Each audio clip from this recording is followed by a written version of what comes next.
memang ada orang besar, ada yang backup.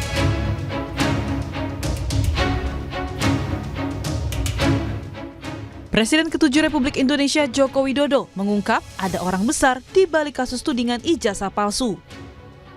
Sekjen Pradi Bersatu sekaligus pelapor Roy Suryo CS, Ade Darmawan bilang, tokoh yang terlibat dalam kasus ini disebut berbaju biru. Indonesia sudah melihat tampilan saya hari ini, saya berbaju apa gitu, ya kan? Nah, sisa men-challenge saja, mencari pemikiran sendiri, berpikir masyarakat sendiri, bahwa siapa sih kira-kira dalangnya gitu loh. Nah, saat ini saya berbaju apa? Nah, itu mungkin salah satu clue yang bisa saya sampaikan. Oke, berarti antara clue-nya ini adalah biru. Oke. Tudingan warna biru itu langsung dibantah oleh Roy Suryo. Roy menegaskan jika tak ada unsur politis, apalagi melibatkan tokoh politik di balik tudingan ijazah palsu milik Jokowi. Tidak berpikir politik sama sekali. Benar bahwa dulu saya adalah berasal pernah ada di partai politik. Saya pernah wakil ketua umum di situ. Dan 15 tahun saya partai politik. Saya sebut aja karena partai politik saya dulu warnanya biru. Tapi benar-benar saya insya Allah jamin ya tidak ada, dan bahkan kami itu meskipun saya hubungannya masih sangat baik ya dengan beliau yang katanya mau dituduh itu yang mau memajukan anak. Nggak ada sama sekali. Beliau itu orang negarawan sangat. Tidak pernah berpikir, tidak pernah cawe-cawe, bukan seperti yang ini. Sementara Ketua Umum Partai Demokrat Agus Harimurti Yudhoyono membantah partainya di balik polemik ijazah palsu Jokowi. AHY bilang tudingan itu fitnah besar yang ditujukan ke Partai Demokrat. Kan disebut-sebut di belakang ijazah palsu Jokowi, apa tanggapannya Pak AHY? Tanggapannya aja Pak.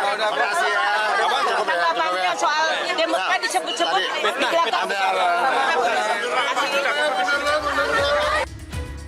Polemik ijazah Jokowi kini akan bergeser ke aroma politik. Hingga kini polisi pun belum menetapkan satupun tersangka. Tim Liputan Kompas TV.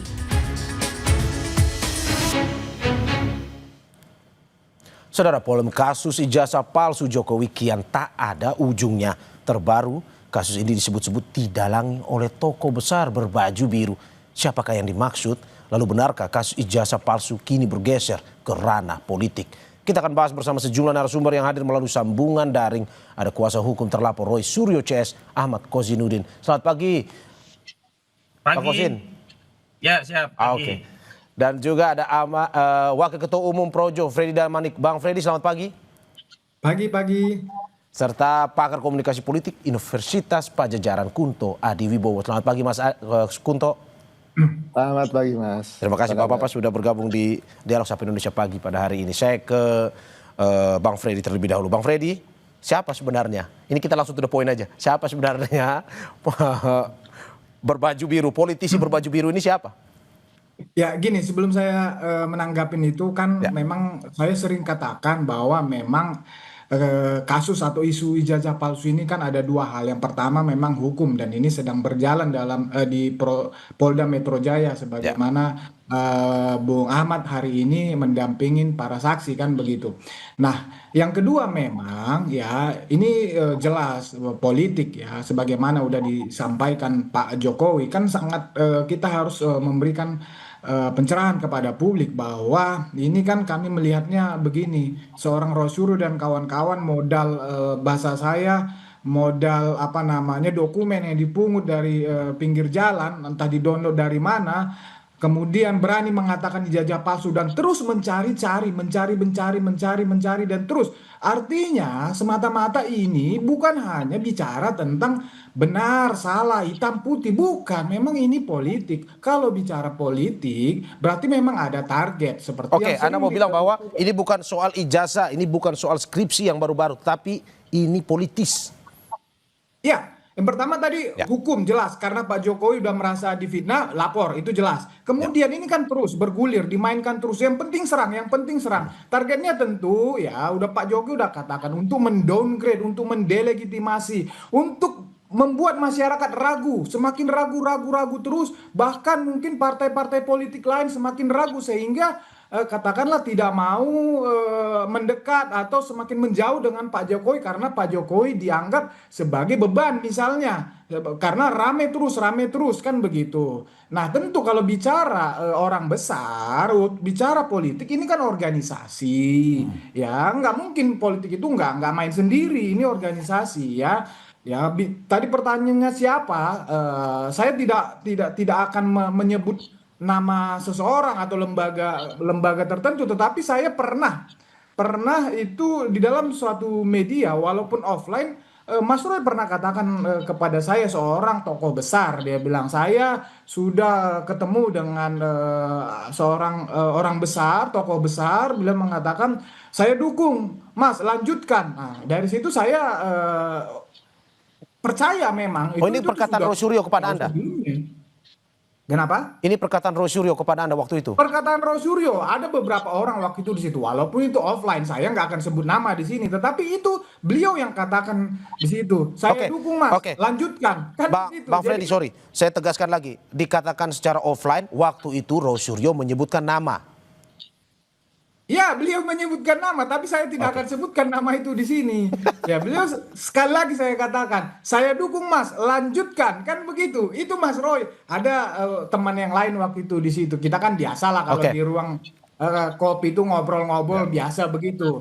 Oke, Bang Roy, Bang Freddy, sorry, Bang Freddy, saya tegaskan sekali lagi, oke, Bang Roy tidak menyebutkan nama, tapi ini kan sudah Bang Roy beredar. sebutkan nama, saya yang tidak akan Bang Roy sebutkan nama, tapi ini kan sudah beredar luas, menjadi pertanyaan juga semua pihak, takutnya menjadi bola liar. Nah, saya ingin tegaskan sekali lagi dengan Bang Freddy, kalau memang disebutkan nama, memang Bang Freddy tidak bisa menyebutkan, tapi apakah betul ini adalah politisi yang kita kenal selama ini dan juga memang selama ini menduga ke satu orang yang mungkin Pak Jokowi bilang sebenarnya kita sudah tahu. Apakah betul seperti itu? Ini politisi besar. Masyarakat tahu, publik tahu ini tokoh besar kan begitu. Dia sebut nama itu. Oke, dan betul ada unsur birunya? Kalau itu saya nggak mau terjebak di dalam clue seperti itu, tetapi saya yakinkan bahwa masyarakat sangat mengenal tokoh ini. Gini loh. Sangat mengenali maksudnya seperti apa sangat mengenali? Karena kan semua orang tidak kenal. Pak Jokowi itu tokoh politik, politisi ulung lah kan begitu. Jadi pasti dia menyebut itu bukan omong kosong kan begitu, bukan omong kosong. Dia tahu, dia juga masih punya kaki-kaki, dia bisa cari siapa itu orang kan begitu karena dia sudah dapat itu maka dia sebut. Tokoh besar, sangat besar. Tokoh ini besar. Nah, tokoh besar ini apa? Dalam arti bahwa seorang politisi biasa, seorang pejabat politisi besar. Bagaimana menggambarkan seorang politisi besar ini? Karena saya juga tidak bisa mendebak-debak juga. Bang Freddy, bagaimana kita menggambarkan seorang politisi besar? Apakah memang dia pernah menjabat sebuah jabatan penting? Paling tinggi politisi besar itu adalah presiden sebenarnya. Ya, yang pasti dia di partai politik, ya, dia punya dia memang berkuasa kan begitu.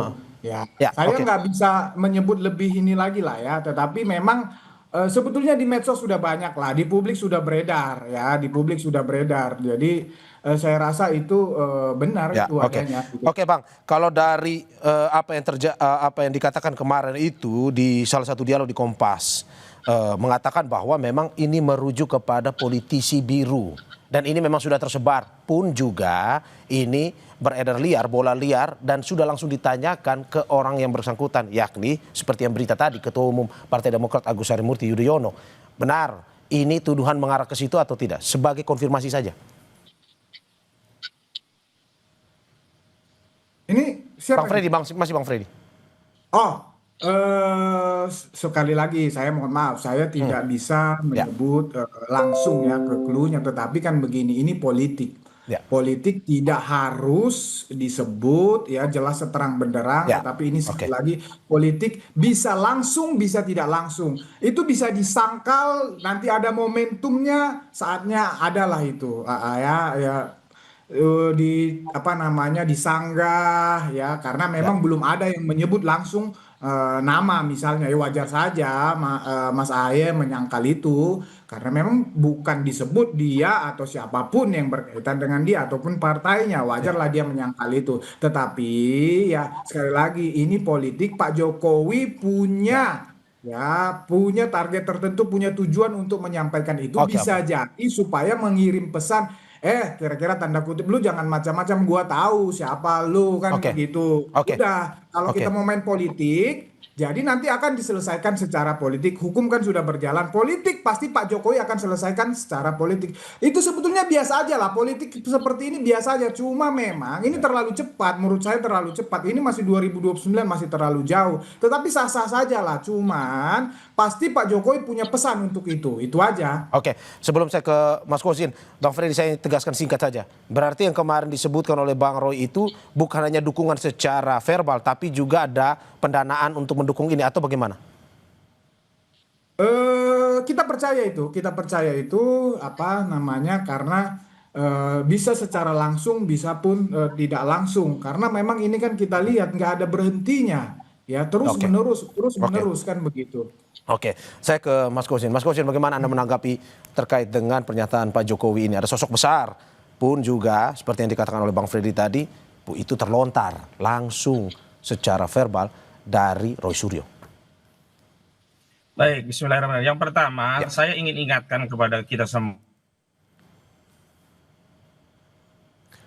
Sepertinya ada terjadi permasalahan komunikasi. Bang Kosin, saya sapa lagi. Bang Kosin, bisa mendengar suara saya? Bahwa Saudara Joko Widodo selain melaporkan klien kami dengan juga melaporkan dengan pasal 311 KUHP tentang fitnah. Nah, hari ini justru alih-alih Saudara Joko Widodo membuktikan apa yang dituduhkan terhadap klien kami yang mengedarkan fitnah, hari ini justru Saudara Joko Widodo secara telanjang terbuka di hadapan publik mengedarkan fitnah. Jadi fitnah itu tidak hanya ditujukan kepada tokoh besar tersebut, tetapi juga merujuk kepada klien kami. Seolah-olah klien kami ada di bawah kendali tokoh, Ya. tidak menjalankan agenda konstitusional secara mandiri, sehingga klien kami bisa saja dianggap sebagai pion politik dalam sengkarut persoalan ijazah palsu ini. Perlu kami tegaskan Ya. bahwa klien kami sedang menjalankan agenda konstitusional sebagai warga negara, diberi kemerdekaan menyampaikan pendapat dan mengajukan kritik terhadap ijazah Saudara Joko Widodo, dan hari ini bergulir di dua kepolisian, institusi di Polda Metro Jaya dan ada di Barreskrim Mabes Polri.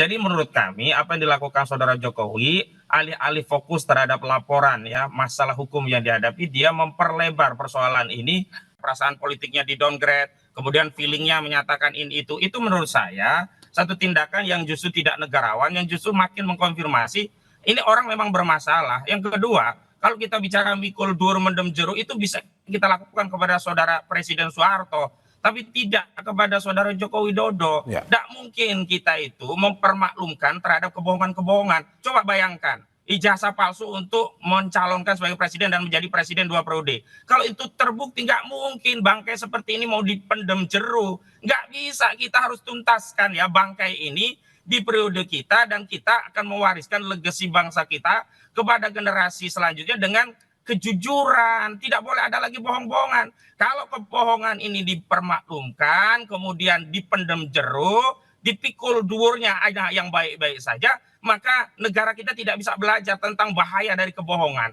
Negara kita tidak belajar bagaimana menjadi sikap bagi seorang yang negarawan. Dan kita tidak boleh mensimplikasi persoalan ini seolah-olah hanya repetisi sejarah. Setiap Oke. masa ada zamannya, setiap Oke. zaman ada sejarahnya sendiri. Oke. Tidak mungkin kita Bagus ya. kaitkan persoalan ini dengan simplifikasi ke peristiwa Soeharto yang memang banyak hal dari sikap kenegarawan Soeharto. Oke, saya seperti permasalahan komunikasi, saya ke Bang Freddy. Bang Freddy, bagaimana Anda melihat bahwa ini tuduhan ini sepertinya mau mengaburkan Oleh dalam sisi kebangsaan Oke. kita. Dan Bang sisi Kun- Widodo tidak Bang Kosin. menjadi presiden, tapi Oke. saja ya melakukan suatu tindakan yang seolah-olah menjadi penguasa. Begitu. Oke, Bang Kosin. Mohon maaf, ini punya saya, baru Yes. habis mungkin Ya, nanti betul, nggak betul, bisa betul, ya. lanjut ya. Oke, tidak apa-apa. Sambil kita terus berlanjut, saya ke Bang Freddy dulu. Ke Bang Freddy, bagaimana Anda melihat bahwa ini sepertinya Pak Jokowi dengan melempar pernyataan ini mau sedikit mengaburkan kasus hukum yang sedang berjalan terkait dengan ijazah, dugaan ijazah palsu. Menurut Anda seperti itu atau bagaimana? Seperti saya katakan tadi, kalau hukum ini sudah berjalan, kami yakin 100% ini akan bergulir, akan ada tersangkanya dan bergulir ke pengadilan. Jadi ngapain Pak Jokowi harus mengaburkan? Dia sudah serahkan bukti ijazah aslinya, ya. Kemudian juga UGM sudah diperiksa, udah menyatakan juga, teman-temannya udah selesai, seharusnya kan begitu dari pihak pelapor Pak Jokowi kan begitu. Nah, bicara apa namanya yang disampaikan oleh Pak Jokowi itu, sekali lagi tadi saya bilang di samping hukum memang ada politik. ya Pak Jokowi itu sebagai aktor politik, ya dia nggak mungkin diam saja kalau diserang terus menerus pakai isu jajah palsu, ya pemakzulan Ya. Gibran dan lain-lain. Tentu dia juga harus ya bermain politik juga, Oke, ya. ya. Jadi publik kita juga harus dikasih pencerahan, bukan saya sepakat sebetulnya tadi nggak perlu kita apa ya kepala negara siapapun ya kalau ada kasus hukumnya harus diproses. Cuma dalam hal ini itu tidak berlaku untuk Pak Jokowi. Memang dia bersih selama ini tidak ada kasus hukum Ya. termasuk ijazah palsu ini. Ini clear. Jadi gini yang mau saya katakan adalah apapun ya sekali lagi apapun yang disampaikan oleh Pak Jokowi dan orang-orang yang bisa membuktikan tentang kebenaran dan ijazah palsu ini, termasuk kemarin reuni, yang akan disampaikan reuni-reunian. Ijazah asli disita, mereka juga tidak percaya. Oke. UGM bilang ijazahnya asli, mereka juga tidak percaya. Jadi mereka ini hanya percaya terhadap kebenaran mereka saja dan orang-orang yang mendukung mereka saja. Jadi Oke, memang Bang Freddy, nggak menurut akan Anda, ada selesainya. oke, menurut Begitu. Anda kalau misalkan pada akhirnya Pak Jokowi terus merasa risih dengan ini, apakah perlu Pak Jokowi mengungkapkan siapa sosok besar itu ataupun siapa dalangnya? Menurut Anda seperti itu? eh ini politik ya, ini politik. Jadi kalau memang semakin diserang, tentu akan Pak Jokowi juga akan semakin progresif. Apakah itu bisa menyebutkan dia yang langsung menyebutkan atau melalui orang-orangnya dia, itu bisa saja. Namanya politik kemungkinan apapun bisa terjadi. Yang pasti Pak Jokowi jika diserang dia akan bertahan bahkan menyerang balik. Itu Oke. dalam politik kan begitu. Karena targetnya memang mendowngrade ya, membuat masyarakat semakin ragu dengan kredibilitas Pak Jokowi sehingga dia harus ya memberikan juga narasi positif ya, harus menyerang balik agar ya itu tadi target mereka Oke. tidak tercapai. Oke, sebelum saya ke Mas Kunto, saya ingin klarifikasi dari Mas Kozin. Bang Kozin, bagaimana Anda melihat bahwa kalau ini terus berlanjut, Pak Jokowi juga akan terus bermain politis menghadapi ini. Menurut Anda sampai kapan ini Memang sebenarnya sejak selesai? awal kan Apakah memang Jokowi bermain politik. ya? Sejak awal saudara Jokowi bermain politik menggunakan sarana hukum untuk membungkam kebebasan kemerdekaan berpendapat rakyat yang sedang meneliti ijazahnya. Yang kedua, yang membuat downgrade itu bukan kita, bukan rakyat, tapi saudara Jokowi sendiri dan menikmati ya peristiwa ini dengan cara apa? Tidak kunjung menunjukkan ijazah aslinya. Jadi kalau ingin meyakinkan publik dan mengembalikan marwah wibawa saudara Jokowi, itu bukan dengan reuni, tapi dengan menunjukkan bukti. Bukti yang dimaksud adalah ijazah asli. Dan kalau ya katakanlah ini sudah diserahkan kepada penyidik, itu belum selesai karena ini harus sampai ke pengadilan, sampai putusan yang inkrah. Dan persoalannya, kalau hari ini rakyat minta ya ijazah ditunjukkan, tidak ditunjukkan, kepada penyidik ditunjukkan, katanya hanya kepada pengadilan. Lalu apa susahnya sih kalau pada akhirnya akan ditunjukkan ke pengadilan? Tunjukkan saja sekarang, biar sudahi segera polemik ini, sehingga tidak perlu lagi ada orang yang merasa terdowngrade, tidak ada feeling merasa orang itu ada orang besar di baliknya, dan klien kami tidak perlu lagi terfitnah dengan agenda besar orang besar. Bang Kozin, berarti kami hanya pion politik. Oke, Bang Kozin, kalau sudah ditunjukkan ijazah berarti selesai semua ini ya permasalahan ini. Ijazah Selesai, kalau skripsi. ijazah itu asli selesai. Oke. Cuman karena ijazah Oke. itu bermasalah, tidak kunjung ditunjukkan. Begitu. Oke, saya ke Mas Kunto. Mas Kunto, bagaimana Anda lihat ini? Sebenarnya siapa dari perdebatan ini yang untung ruginya ini siapa sebenarnya? Pak Jokowi kah atau Rosuryo CS sebenarnya? Ya, semua diuntungkan kan Mas, karena wacana itu sifatnya produktif gitu. Ya. Saya mohon maaf ke Mas Kozin, saya tidak mengecilkan perjuangan Mas Kozin dan teman-teman, tapi bagi saya ini sesuatu yang mungkin secara prioritas jauh di bawah urusan bagaimana data pribadi saya akan dipakai oleh Amerika Serikat, bagaimana kemudian angka pengangguran naik, gimana BPS kemudian menetapkan angka kemiskinan di penghasilan atau pengeluaran yang cuma 20.000 perak sehari, itu menurut saya lebih penting gitu. Jadi mohon maaf kalau prioritas kita berbeda. Dan menurut saya ya ini akan selalu jadi isu politik yang tadi menggemaskan kan tadi soal cerita Megawati hanya lulusan SMA itu juga jadi besar. Lalu kemudian di Korea Selatan plagiasi oleh ibu negara itu juga besar kan gitu.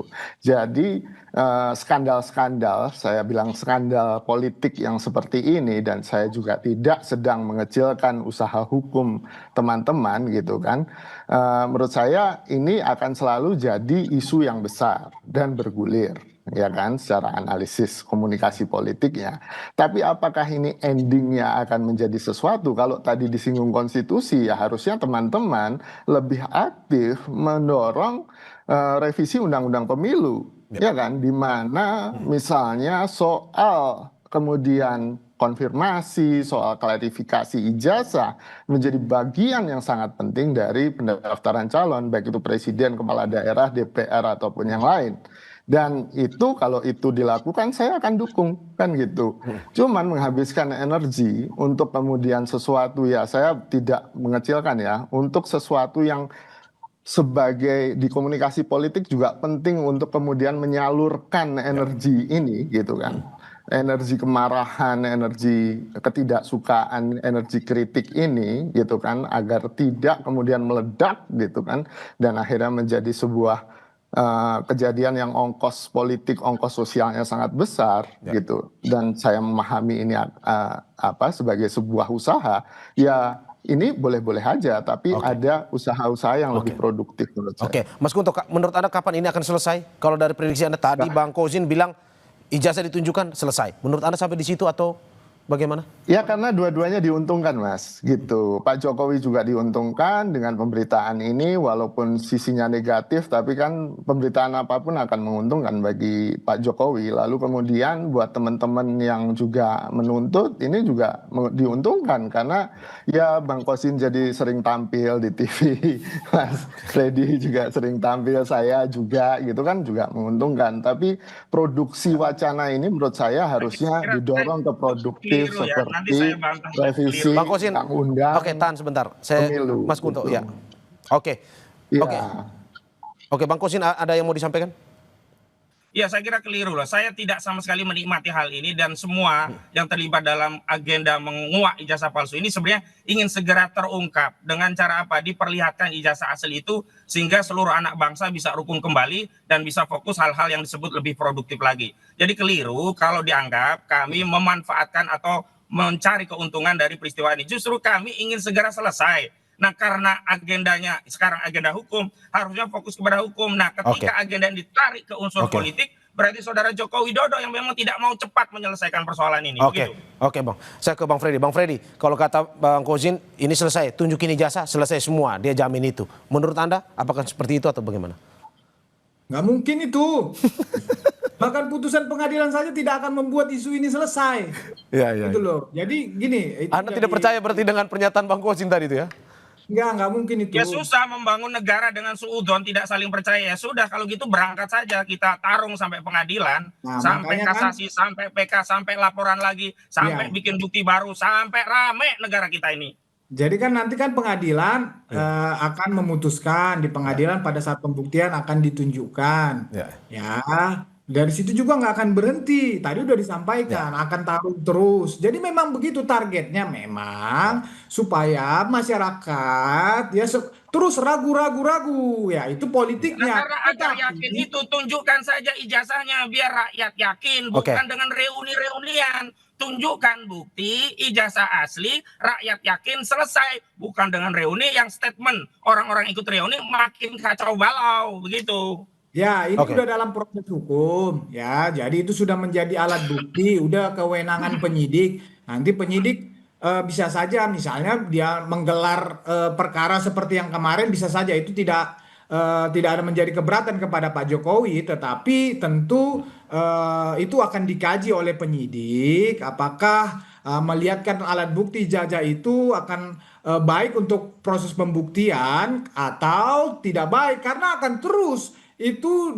dikatakan palsu, akan dikaji terus, akan diteliti terus yang nggak ada ujungnya. Jadi lebih bagus memang diputus di pengadilan saja, biar paling tidak ada kepastian hukum untuk Pak Jokowi. Walaupun terus digugat, dibanding, dikasasi, silakan saja. Tetapi putusan pengadilan memberikan kepastian kepada Pak Jokowi. Itu saja. Oke, berarti dari pihak Pak Jokowi, Projo dan juga dari Pak Jokowi sendiri sudah siap ya bagaimana ini arahnya akan kemana, akan terus diikuti ya?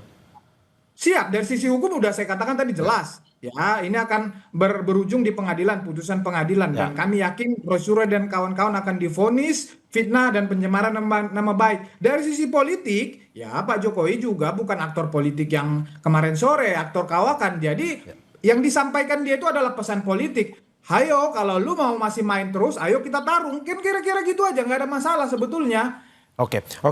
Lanjut. Oke, Bang Kosin, bagaimana Anda melihatnya? Ini terus nih, baik hukum maupun politik, pihak Jokowi siap untuk menghadapinya. Dari Roy Suryo CS?